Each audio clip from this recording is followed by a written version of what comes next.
بسم اللہ الرحمن الرحیم۔ قرآن کریم میں سب سے پہلے نازل ہونے والا حکم کیا تھا؟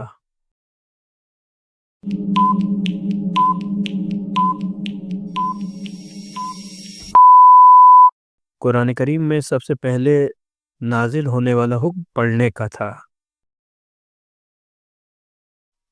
قرآن میں بیت المقدس کا ذکر کس سورہ میں آیا ہے؟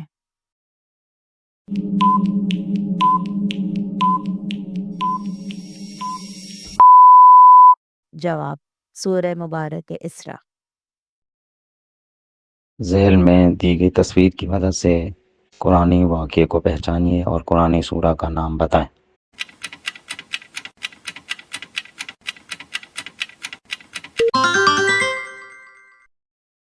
پھر ابراہیم علیہ السلام نے ان کے بڑے کے علاوہ سب کو چور چور کر دیا کہ شاید یہ لوگ پلٹ کر اس کے پاس آئیں۔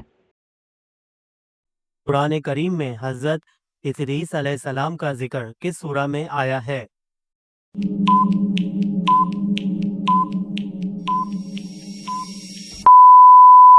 دونوں آپشن درست ہیں۔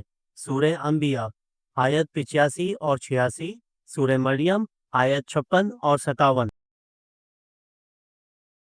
قرآن میں انسان کو بہترین ساخت میں پیدا کرنے کا ذکر کس سورہ میں ہوا ہے؟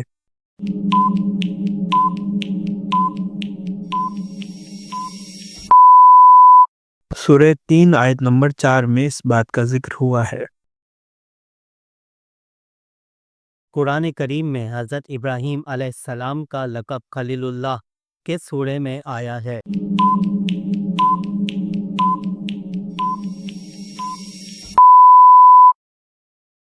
سورہ نساء آیت نمبر 125۔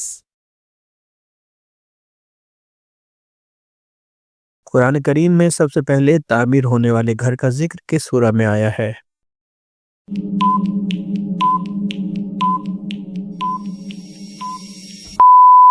سورہ آل عمران آیت نمبر 96 میں سب سے پہلے تعمیر ہونے والے گھر کا ذکر آیا ہے۔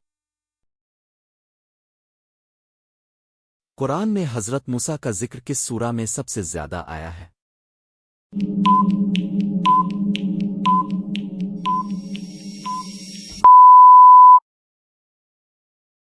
سورہ مبارکہ اعراف۔ ذیل میں دی گئی تصویر کی مدد سے اس واقعے میں موجود انبیاء علیہ السلام کو پہچانیے اور قرآنی سورہ کا نام بتائیں اس میں یہ واقعہ موجود ہے۔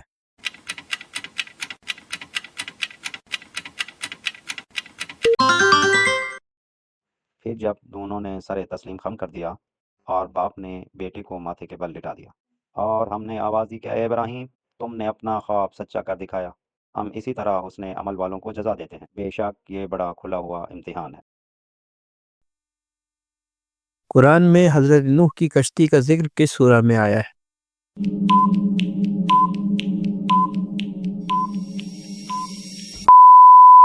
قرآن کریم میں جناب نوح کی کشتی کا ذکر سورہ ہود کی آیت نمبر 37 میں آیا ہے۔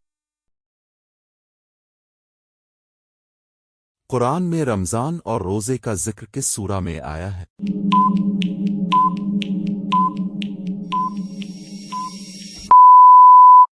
سورہ مبارکہ البقرہ آیت نمبر 185۔ قرآن میں فرعون کے غرق ہونے کا ذکر کس سورہ میں ہے؟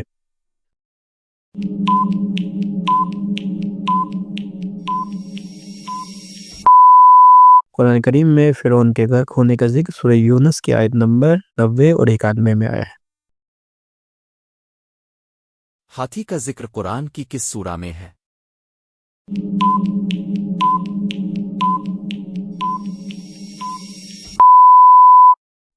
سورہ مبارکہ فیل۔